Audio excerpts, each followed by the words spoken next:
ओम ज्ञानतिमिरान्धस्य ज्ञानाञ्जनशलाकाय चक्षुरुन्मीलितं येन तस्मै श्रीगुरवे नमः। वाञ्छाकल्पतरुभ्यश्च कृपासिन्धुभ्येव च पतितानां पावनेभ्यो वैष्णवेभ्यो नमो नमः।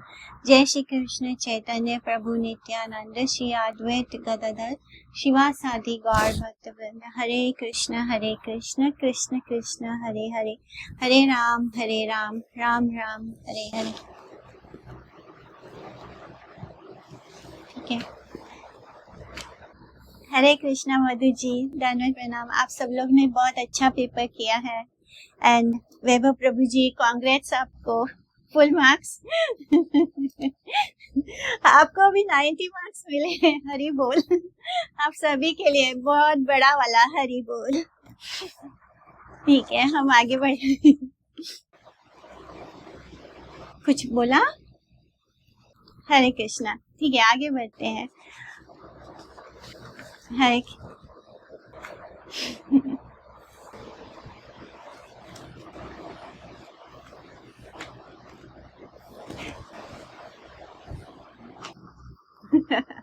नहीं, यहाँ पे इतना बढ़िया किया है ना, बहुत अच्छा पेपर किया है। हम लास्ट पहुंचे थे रिकैप।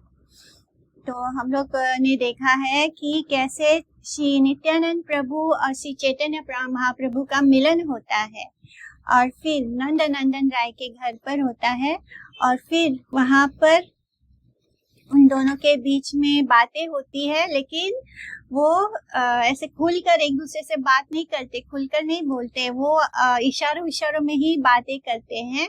और इसी तरह नित्यानंद प्रभु क्या बताते हैं कि जब वो वृंदावन और गए थे, वो सारे स्थान जहाँ पर कृष्ण ने लीला की है, वो सब जगह उन स्थानों पर वो जहाँ भी गए तो वहां पर उनको कृष्ण नहीं मिले। उन्होंने कृष्ण के संबंध में वहां लोगों से पूछताछ की तो उन स्थानों पर उनको क्या महसूस हुआ कि वो सारे सिंहासन जो बने हुए हैं, यानी सारे लीला स्थली पर वो जाते हैं तो उनको लगता है कि यहाँ पर इन पर विराजित होने वाले कृष्ण इन स्थानों और सिंहासनों को छोड़कर कहीं चले गए हैं, यानी कृष्ण उनको वृंदावन में नहीं मिले। इस तरह उनको वहां पर खाली खाली महसूस होता है।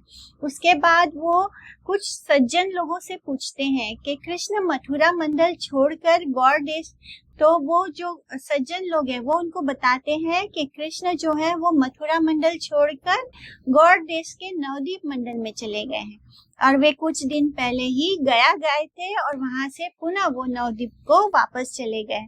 इस तरह लोगों से वो सुनते हैं कि नारायण ने नवद्वीप श्री मायापुर में जन्म ग्रहण करके हरि संकीर्तन का आरंभ किया है।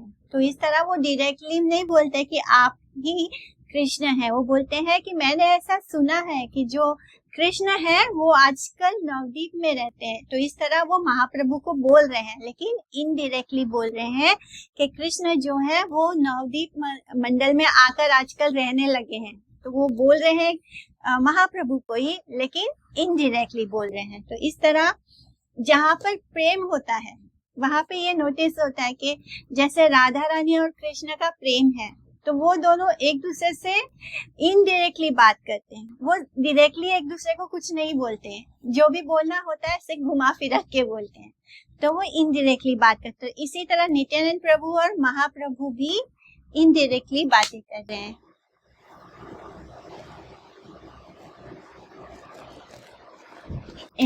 तो ये सब कुछ हमने देखा था लास्ट चैप्टर में।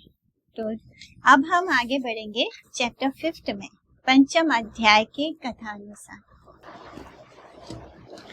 इस अध्याय में श्रीवास पंडित के गृह में व्यास पूजा का अधिवास कीर्तन होगा। महाप्रभु का बलदेव भाव एवं यानी महाप्रभु में बलदेव भाव को प्रदर्शित करेंगे और अद्वैत आचार्य को बुलवाने के छल से अपने अवतार मर्म का प्रकाश करेंगे। नित्यानंद का अपने हाथों से अपने दंड कमंडलू तोड़ना।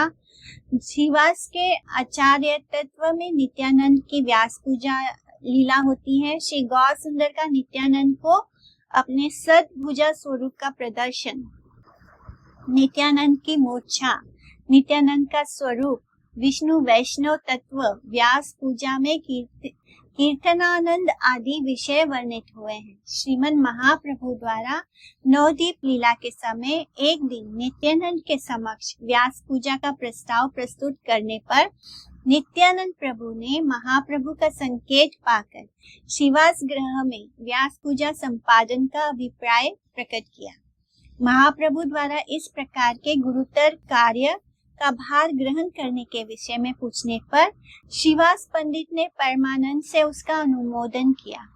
श्रीमन महाप्रभु ने शिवास के कथन से आनंदित होकर नित्यानंद आदि प्रमुख भक्तों को साथ लेकर शिवास के घर में प्रवेश किया एवं घर का द्वार बंद करके व्यास पूजा का अधिवास कीर्तन आरंभ किया। नित्यानंद प्रभु के बलदेव स्वरूप को प्रकट करने के लिए महाप्रभु बलदेव के भाव से आविष्ट होकर विष्णु सिंहासन पर जाकर बैठ गए एवं नित्यानंद प्रभु से बलदेव के हाथ में स्थित हल और मूसल देने की प्रार्थना की। नित्यानंद प्रभु ने उनके हाथों में हल और मूसल पकड़ा दिए। उस समय किसी ने प्रभु नित्यानंद को महाप्रभु के लिए हल और मूसल देते हुए प्रत्यक्ष रूप से देखा और किसी ने केवल हाथों के ही दर्शन किए। बलराम भाव में स्थित महाप्रभु द्वारा वारुणी मांगने पर भक्तगण प्रथम तो कर्तव्य निश्चित करने में असमर्थ रहे, किंतु बाद में उन्होंने युक्ति निर्धारण करने के लिए महाप्रभु के हाथों में गंगा जल से भरा पात्र प्रदान कर दिया। इस तरह महाप्रभु ने भी गंगा जल को कादम्बरी समझकर पी लिया और फिर भक्तगण महाप्रभु के तत्कालिक भाव के प्रति प्रीति के उद्देश्य से बलदेव स्तुति द्वारा उनका स्तवन करने लगे।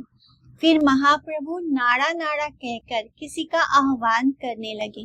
भक्तगण प्रभु के संबोधन को समझने में जब असमर्थ रहे तो उन्होंने प्रभु से पूछा। महाप्रभु ने कहा कि अद्वैत आचार्य ही नाड़ा है। वे वो नाड़ा बोलते हैं। एक्चुअली नाड़ा वर्ड कहाँ से आया है? नर। नारायण का जो नर है नारा, तो वहां से उसका प्रोनाउंसिएशन वो नाड़ा करके बोल। तो महाप्रभु जो है वो अद्वैत आचार्य को नाड़ा नाड़ा के बुलाते हैं। तो वे अद्वैत की हुंकार से ही गोलोक से भूलोक पर युग धर्म नाम संकीर्तन का प्रचार करने के लिए अवतीर्ण हुए हैं। तो इस तरह महाप्रभु बताते हैं कि जब श्री अद्वैत आचार्य ने हुंकार भरा था और उनको बुलाया था, इसीलिए वो आए हैं। विद्या, धन, यश, तपस्या और कुल के अभिमान में मत वैष्णव अपराधी को छोड़कर अन्य सभी को वे ब्रह्मा आदिकों को दुर्लभ प्रेम भक्ति रस का वितरण करेंगे। भक्तगण उसे सुनकर अत्यंत आनंदित हुए। महाप्रभु ने भक्तजनों का प्रेम आलिंगन करके जब अपने इस चांचल्य के लिए उनसे क्षमा प्रार्थना की तो भक्तजन अपना हास्य ना रोक सके। नित्यानंद प्रभु द्वारा प्रेम रस में विवल होकर अत्यंत चांचल्य प्रदर्शित करने पर महाप्रभु ने उन्हें स्थिर कराया और अपने घर चले गए। भक्तजन भी अपने अपने घरों को चले गए। नित्यानंद प्रभु शिवास के घर में ही रहे। उन्होंने रात में हुंकार करते हुए अपने दंड कमंडलू को तोड़कर फोड़कर फेंक दिया। प्रात रामाई पंडित ने ये सब देखकर इस विषय में शिवास पंडित से कहा। शिवास ने उस घटना को बताने के लिए रामाई को महाप्रभु के पास भेजा। महाप्रभु सुनते ही कि श्रीवास के घर आए हुए भग्न दंड कमंडलू उठाकर नित्यानंद तथा अन्य भक्त जनों सहित गंगा स्नान को चल दिए एवं दंड कमंडलू को गंगा में प्रवाहित कर दिया। गंगा स्नान के समय नित्यानंद प्रभु द्वारा विविध चांचल्य प्रकाशित करने पर महाप्रभु व्यास पूजा संपादन के लिए शीघ्र स्नान समापन करने का आदेश देकर उन्हें अपने साथ घर वापस ले आए। भागवत जन उपस्थित होकर वहां कृष्ण कीर्तन करने लगे। उसके पश्चात व्यास पूजा के आचार्य शिवास पंडित ने यथाविधि समस्त पूजन कार्य संपन्न करके नित्यानंद के हाथ में माला देकर मंत्र उच्चारण सहित व्यास देव के लिए नमस्कार करने को कहा। पर नित्यानंद प्रभु ऐसा ना करके माला हाथ में लेकर चारों तरफ देखने लगे। श्रीवास ने महाप्रभु को बुलाकर नित्यानंद के विषय में जब उनसे निवेदन किया तो श्रीमन महाप्रभु ने वहां उपस्थित होकर नित्यानंद प्रभु को व्यास पूजा करने का आदेश दिया। उस पर नित्यानंद प्रभु ने महाप्रभु के मस्तक पर माला प्रदान कर दी। महाप्रभु तत्क्षण षड्भुजा मूर्ति के रूप में प्रकट हो गए। नित्यानंद प्रभु षड्भुज मूर्ति के हाथों में शंख चक्र आदि अस्त्र समूह का दर्शन करके संज्ञाहीन होकर भूमि पर गिर पड़े। नित्यानंद प्रभु को जागृत करके जगाकर महाप्रभु कहने लगे कि नित्यानंद की कृपा के बिना कोई भी प्रेम भक्ति को प्राप्त करने में समर्थ नहीं हो सकता।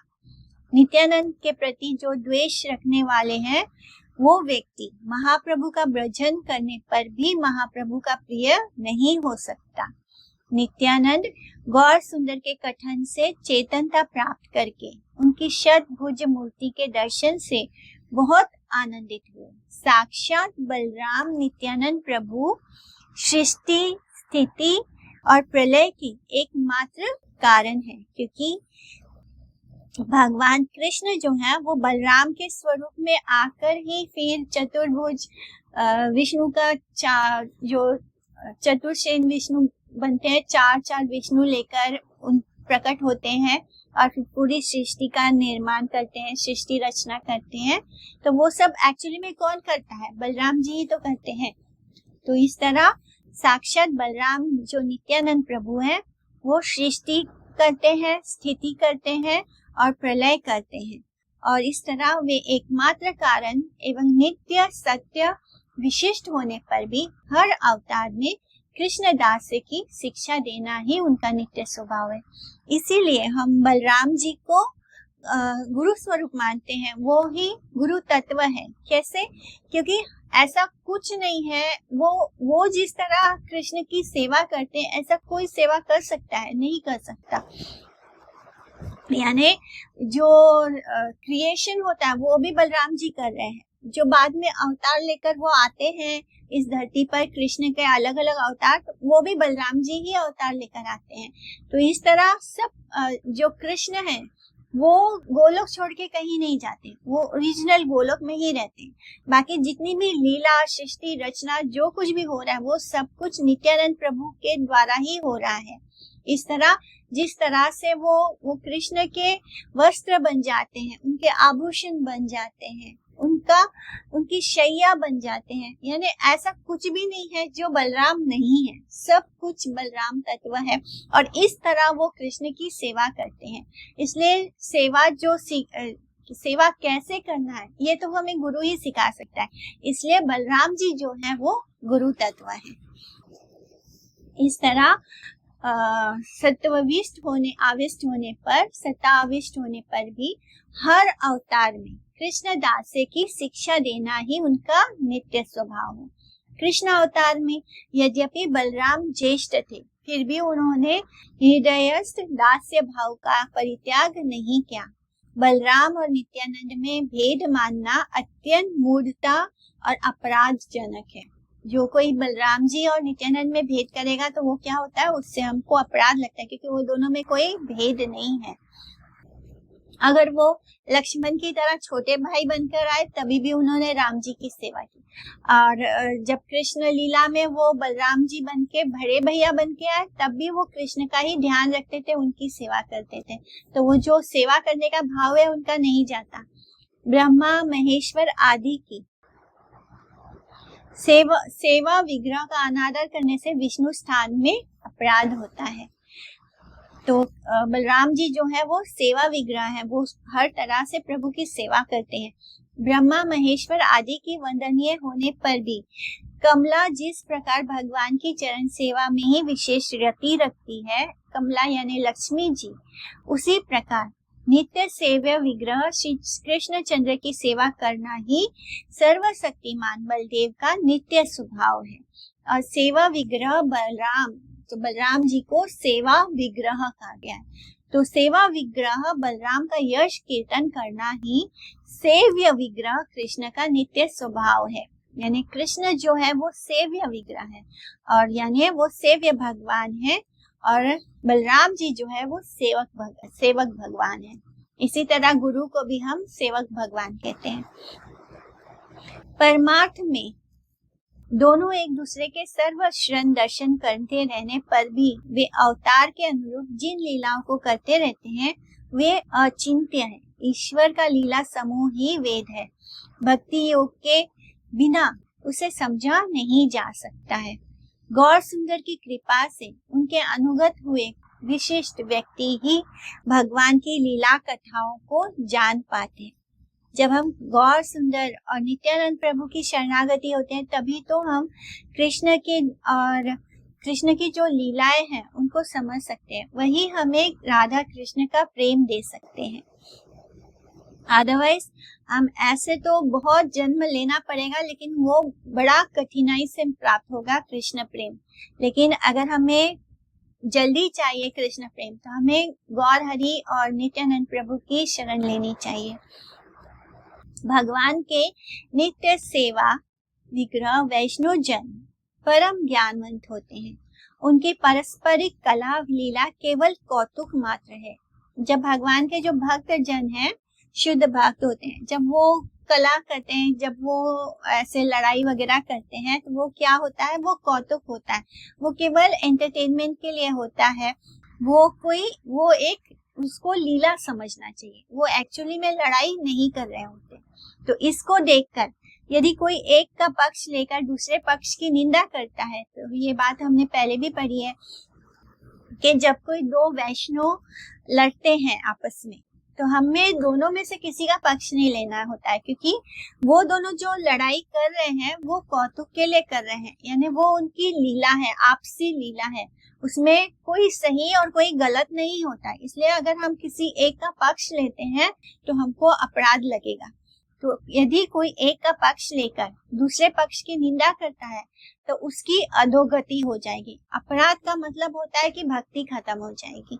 तो वैष्णव हिंसा की बात तो दूर रही। यदि कोई व्यक्ति सभी प्राणियों में विष्णु का अधिष्ठान ना जानकर जीव हिंसा करता है, अगर हम सब में भगवान को नहीं देखते हैं और जीव हिंसा करते हैं तो प्राकृत बुद्धि से की गई उसकी विष्णु पूजा, यानी उस मटेरियल बुद्धि से अगर वो कितना भी भगवान विष्णु की पूजा क्यों ना करे, वो पूजा निष्फल हो जाता है। अगर केवल हम मंदिर में बैठकर भगवान विष्णु की पूजा करें और भगवान के द्वारा बनाए हुए जीवों के प्रति हिंसा करते हैं, उनके अंदर ईश्वर उस तत्व को नहीं देखते, विष्णु तत्व को नहीं देख पाते हैं, विष्णु जी को नहीं देख पाते हैं, तो जो हमारी जो पूजा है वो निष्फल हो जाएगी। प्रजा पीड़न की अपेक्षा वैष्णव निंदा से 100 गुना अधिक पाप संचित होता है। यानी अगर कोई राजा प्रजा को पीड़ा दे रहा है, उससे भी अधिक पाप कब लगता है, जब हम किसी वैष्णव की निंदा करते हैं। तो उस प्रजा पीड़न से 100 गुना अधिक पाप लगता है जब हम किसी वैष्णव की निंदा करते हैं। इसलिए वैष्णव अपराधी का कभी भी मंगल नहीं होता है। जो श्रद्धा पूर्वक, यानी अगर हमसे अपराध बन गया तो मन हरिनाम से भी हट जाएगा, भक्ति से भी हट जाएगा, अपने आप मन हरिनाम में नहीं लगेगा, और फिर क्या होता है कि हमको और अधोगति होते जाती है। नहीं, फिर हमको भगवान और भी ज्यादा गलत लोगों के संगत में डाल देंगे या और भी नीची योनि में जन्म मिलेगा। तो ये बात तो भगवत गीता में स्वयं भगवान बताते हैं कि कैसे वो ऐसे पापियों को और भी ज्यादा नीची योनि में डालते जाते हैं, यानी उनको मनुष्य देह नहीं प्राप्त होता है, जिससे क्या होता है, उनका भगवान को जानने का सारा अपॉर्चुनिटी खत्म हो जाता है। वो बार बार एनिमल योनि में जाने से क्या होता है, फिर उनको ये मिलेगा ही नहीं, मौका ही नहीं मिलेगा कभी, ना कृष्ण बोलने का मौका मिलेगा, ना कृष्ण की सेवा करने का मौका मिलेगा। अगर हम कृष्ण मनुष्य देह ही नहीं प्राप्त करेंगे तो हम भगवान को नहीं जान पाएंगे, और भगवान को नहीं जान पाएंगे तो कैसे हमारा ये जीवन चक्र खत्म होगा। ये जो हम बार बार जन्म और मृत्यु के चक्र में फंसे हैं वो खत्म नहीं होगा। इसलिए वैष्णव अपराधी का कभी मंगल नहीं होता। जो श्रद्धा पूर्वक यानी अर्चा मूर्ति में विष्णु की पूजा करते हैं किंतु विष्णु भक्तों का आदर नहीं करते हैं अथवा सब जीवों के प्रति दया का भाव नहीं रखते हैं, वे भक्त अधम या प्राकृत मटेरियल भक्त हैं। व्यास पूजा को यानी हम सिर्फ मंदिर में भगवान को देख रहे हैं, भगवान ने जिनको बनाया है और हर हृदय में कृष्ण का वास है। अगर हम उस चाहे वो पशु हो, पक्षी हो, मनुष्य हो, जो भी हो, हर जीवात्मा के साथ कृष्ण भी है, परमात्मा भी है। अगर हम भक्ति खाली मंदिर में कर रहे हैं, अर्च विग्रह की भक्ति तो कर रहे हैं किंतु जो जीवित विग्रह है भगवान के उसकी नहीं, उनको अनादर करते हैं, उनका अपमान करते हैं, तो क्या होता है, हमारा पूजा ही निष्फल हो जाता है। ऐसे लोगों को भक्त अधम कहा गया है, प्राकृत भक्त कहा है, यानी मटेरियल भक्त। व्यास पूजा की समाप्ति के बाद महाप्रभु ने भक्तजनों को कीर्तन करने का आदेश दिया। नित्यानंद एवं महाप्रभु भक्तों सहित महामत होकर कीर्तन में नृत्य करते करते विभिन्न सात्विक भावों का प्रदर्शन करने लगे। सची माता विपुल यानी अधिक पुलक सहित वो सब देख रही थी।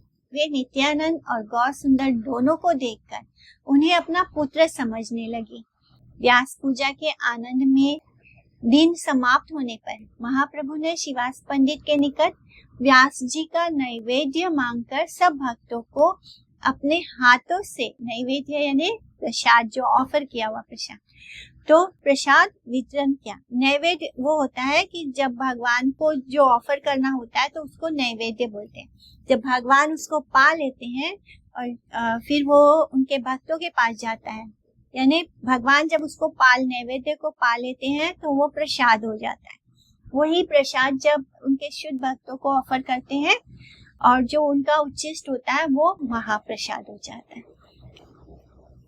तो इस तरह सब भक्तों को अपने हाथों से, तो महाप्रभु जी ने व्यास जी को जो नैवेद्य होता है वो मंगवाया, यानी जो अभी तक ऑफर नहीं हुआ था वो मंगवा कर फिर, यानी जब वो महाप्रभु के स्पर्श हो गया तो वो क्या हो गया, प्रसाद हो गया। फिर बाद में उन्होंने अपने हाथों से वो प्रसाद वितरण किया। भागवत जनों ने परमा आनंद के साथ उसको ग्रहण किया। श्रीवास के दास और दासियों को भी महाप्रभु ने प्रसाद प्रदान किया अपने हाथों से। तो अब हम आगे बढ़ते हैं। जय नवद्वीप नव प्रदीप प्रभाव पाषंड गजे का सिंहा स्वनाम संख्याज पशु संख्यापज संख्या स्वनाम संख्या जप सूत्रधारी चैतन्य चंद्रो भगवान मुरारी। जय जय सर्व प्राणनाथ विश्वंभर जय नित्यानंदा गदाधरा ईश्वर। जय जय अद्वैतादि भक्तेरा अधीन भक्त दान देह प्रभु उदारह दीन।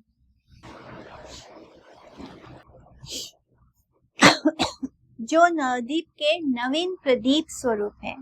प्रदीप यानी दिया, जो पाखंडी रूपी हाथियों का दमन करने के लिए अद्वितीय सेम सादृश्य है, एवं जो हरे कृष्ण इत्यादि निज नाम समूह के जप संख्या की रक्षा के निमित्त गिनती रखने हेतु ग्रंथि विशेष सूत्र धारण किए हुए हैं, वे ही चैतन्य चंद्र नामक भगवान मुरारी जय युक्त है।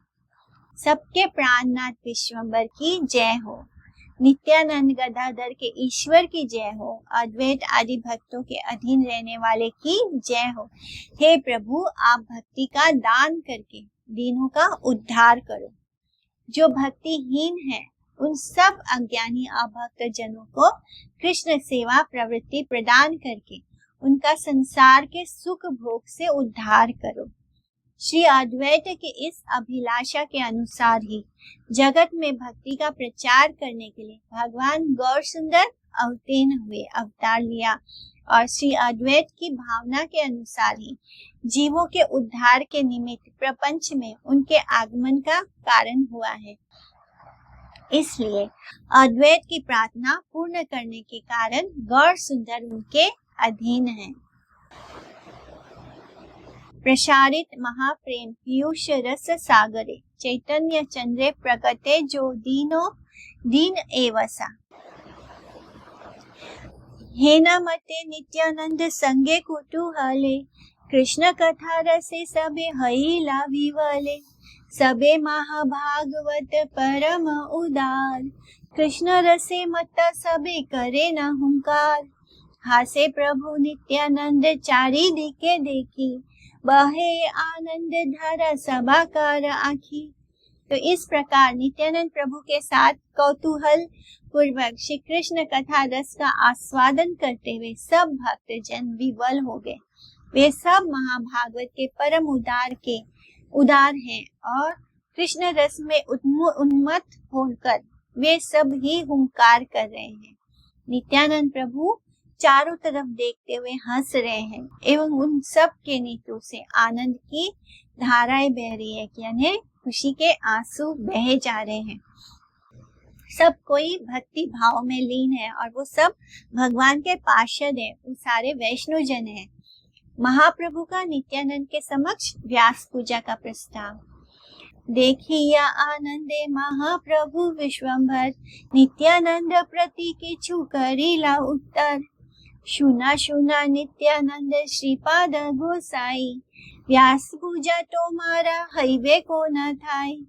काली हईवे पौर्णमासी व्यासेरा पूजन, आपने बूझिया बल यारे लय मन। तो इस अपूर्व आनंद को देखकर महाप्रभु विश्वंभर ने नित्यानंद से कुछ ऐसा कहा कि श्रीपाद गोसाई नित्यानंद सुनिए, आपकी व्यास पूजा किस जगह होगी? कल आषाढ़ी पौर्णमासी है और व्यास पूजा की तिथि है। जहां आपकी इच्छा हो वह सोच समझकर आप बता दीजिए। इस तरह श्री भगवान की व्यास पूजा संवित शक्ति अधिष्ठात अद्वैत ज्ञान ब्रजेंद्र नंदन का अभिज्ञान विग्रह वेद नाम से प्रसिद्ध है। श्री भगवान की त्रिविधा शक्तियों के अंतर्गत जीव शक्ति में चेतन धर्म का वैशिष्ट वर्तमान है। ज्ञाता ज्ञान और ज्ञेय के विलास में ही अद्वैत ज्ञान ब्रजेंद्र नंदन अवस्थित है। मूर्तिमान वेद भगवान का शब्द दर्श रूप से अक्षर युक्त होकर अभिधेय वेद शास्त्र के रूप में प्रकटित है। तो जो वेद हैं, जिनको हम वेद कहते हैं, वो क्या है? वो भगवान का शब्द स्वरूप ही है। वो भगवान का शब्द रूप में ही उनका जो यानी वो एक बुक के रूप में पर्सोनिफाइड है। संबंध अभिधेय प्रयोजन तत्वात्मक वेद शास्त्र जिस समय निर्विशेष विचार में स्तब्ध हो पड़ते हैं, उसी समय से अद्वैत ज्ञान रूप सविशेष धर्म का परित्याग कर देते हैं। जो लोग जड़ विशेष की ही प्रधानता स्थापित करते हैं, उनकी जड़ता में सिद्धि रूप निर्विशेष विचार उनके अस्तित्व का विनाश कर देता है।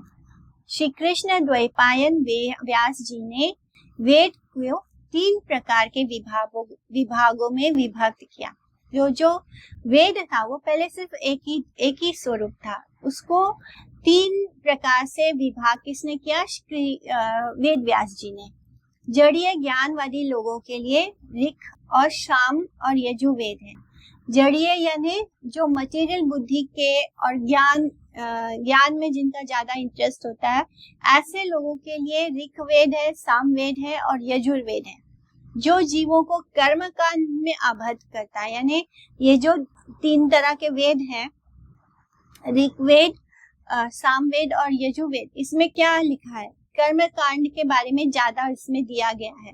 तो इस तरह उसको पढ़कर ये जो मटेरियल लोग हैं, जो मटेरियल बुद्धि वाले लोग हैं, वो लोग इसमें क्या देखते हैं?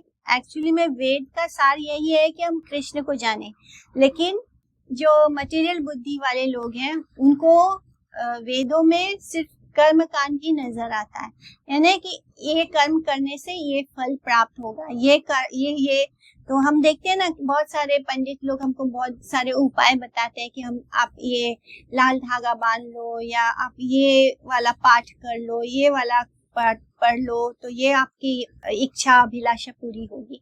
तो ये सब कर्म कांड है, तो ये सब वेदों में दिया गया है। तो जो जीवों को, जो लोग ये वेद पढ़ते हैं, ऋग्वेद, सामवेद, यजुर्वेद, तो ये लोग क्या ये जो जीवों को कर्म कांड में आबद्ध कर देता है। इस प्रकार वेद के प्राकृत तात्पर्य के विषय में वे विवर्त भ्रम उत्पन्न करते हैं, यानी वेद का जो असली मर्म है उसको ना प्रकाशित करके वो लोग इसी में उलझ जाते हैं, कर्म कांड में ही उलझ जाते हैं। निर्विशेषवादियों के विचार से गुरु लघु प्रभृति विशिष्टता की नित्यता नहीं रहने के कारण वे वेद व्यास को गुरु रूप से वर्ण करने में असमर्थ रहते हैं। उन्हें बलपूर्वक उन लोगों के अज्ञान धर्म के मूल प्रचारक के रूप में मानते हैं। श्रीमद् व्यास के तात्पर्य को समझने में असमर्थ होने के कारण ये लोग प्रच्छन्न बौद्ध प्रकृतिवाद का अवलंबन लेकर परमेश्वर की सेवा से रहित होते हैं एवं मैं स्वगत साजित्य विजातीय भेद से रहित ब्रह्म रूप हूँ ऐसा चिंतित करते हैं। जो ज्ञानी होते हैं उनको यही लगता है, यानी वो लोग जो वेद का मूल रीजन था, जो वेद व्यास जी ने उसमें एक्चुअली में जो लिखा है, जो समझना है, उसको वो नहीं समझ पाते। इसको परोक्षवाद कहते हैं, यानी जो वेदों में लिखा गया है, वेद का जो लक्ष्य था वो कृष्ण को समझना, कृष्ण की भक्ति करना है, लेकिन उसको ना समझकर जो ज्ञानी होते हैं वो क्या समझते हैं कि मैं ही ब्रह्म हूँ, मैं स्वगत सजातीय विजातीय भेद से रहित, यानी मैं ही ब्रह्म हूँ, मेरे में और भगवान में, यानी मैं ही भगवान हूँ, तो मैं जो आता है वो आ जाता है, ऐसा वो चिंतन करते हैं।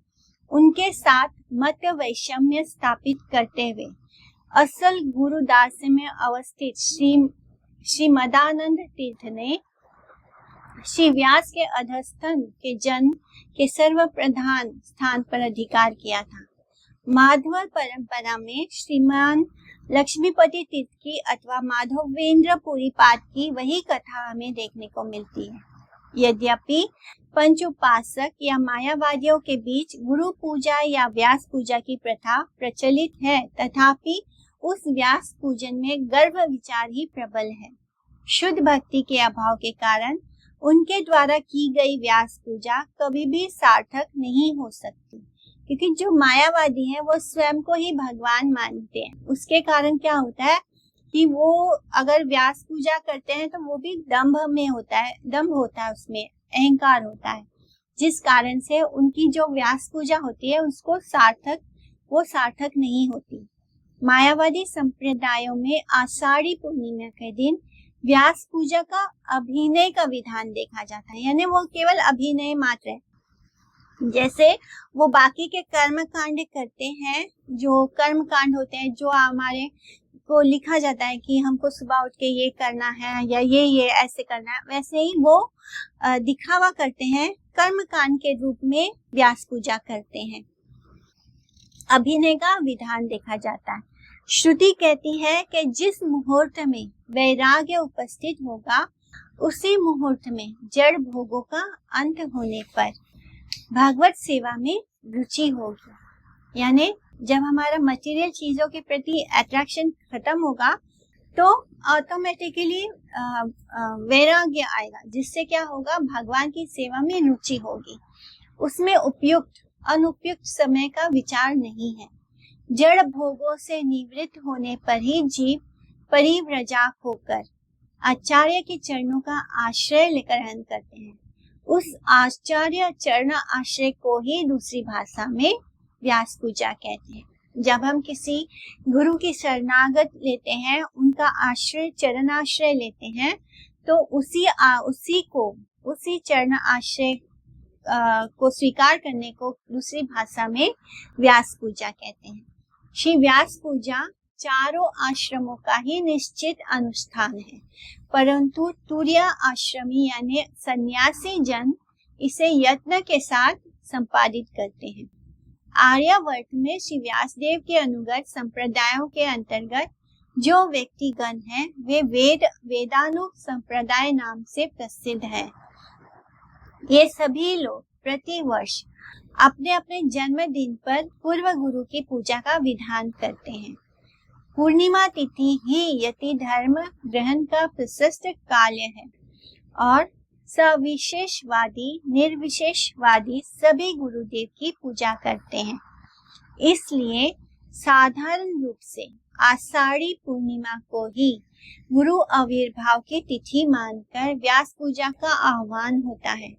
श्री गौड़िया मठ के सेवक गण प्रति वर्ष माघी कृष्ण पंचमी तिथि में उनके गौरव के पात्र बोध से श्री व्यास पूजा का अनुकूल रूप से विधान करते हैं। श्री व्यास पूजा की पद्धति विभिन्न शाखाओं में थोड़ी बहुत अलग अलग है। चारों आश्रमों में अवस्थित संस्कार संपन्न सभी द्विजागण श्री व्यास गुरु के आश्रय में रहकर प्रतिदिन स्वधर्म अनुष्ठान में श्री व्यास देव की थोड़ी बहुत पूजा करते रहते हैं, किंतु वार्षिक अनुष्ठान के विचार से यह अपने अपने गुरु की पूजा का स्मारक दिवस है। श्री व्यास पूजा का नामांतर पाद्य अर्पण और उनका उद्देश्य यानी श्री गुरु पाद पद्मों में समर्पण, पाद्य अर्पण श्री गुरु पाद पद्मों में समर्पण, और उसका उद्देश्य है कि उसके द्वारा श्री गुरुदेव का मनोवांछित सुष्ठु भागवत सेवन यही सूचित करता है। इस तरह इसलिए हमारे शुभ अनुध्यायी नियामक से पूर्व गुरु श्रीला ठाकुर नरोत्तम श्रीला रूपानुग रूप से आदि गुरु को अर्घ्य प्रदान करने के उद्देश्य से कहा गया था, श्री चैतन्य मनोभीष्टम स्थापित मेना भूतले स्वयं रूपा कदा में हम ददाति पदांतिकम, यानी परम कृपा बलवे श्री चैतन्य देव की कृष्ण प्रेम प्रदान लीला, जिसका श्री रूप ने शिला रूप गोस्वामी ने अपनी अन्य अनुयायी जनों के लिए नित्य सेवा की विमुक्ता रूप व्याधि से मुक्ति दिलाने वाली औषध, यानी जो हमें मटेरियल चक्र से है उससे मुक्ति दिलाने वाला जो औषध है, मेडिसिन है, और पथ्य के रूप में निर्देश किया है, वही गौड़िया वैष्णव की व्यास पूजा का आदर्श उपायन है। तो हम सब जो गौड़िया हैं, हम शिला रूपा गोस्वामी को फॉलो करते हैं। श्री चैतन्य मनोभीष्टम स्थापित मेना भूतले, यानी ये शिला रूप गोस्वामी का प्रणाम मंत्र है। श्री चैतन्य मनोभीष्टम स्थापित मेना भूतले, यानी उन्होंने चैतन्य महाप्रभु का जो मन का अभिष्ट जो उनके मन में था उसको उन्होंने अपने ग्रंथों में प्रकाशित किया।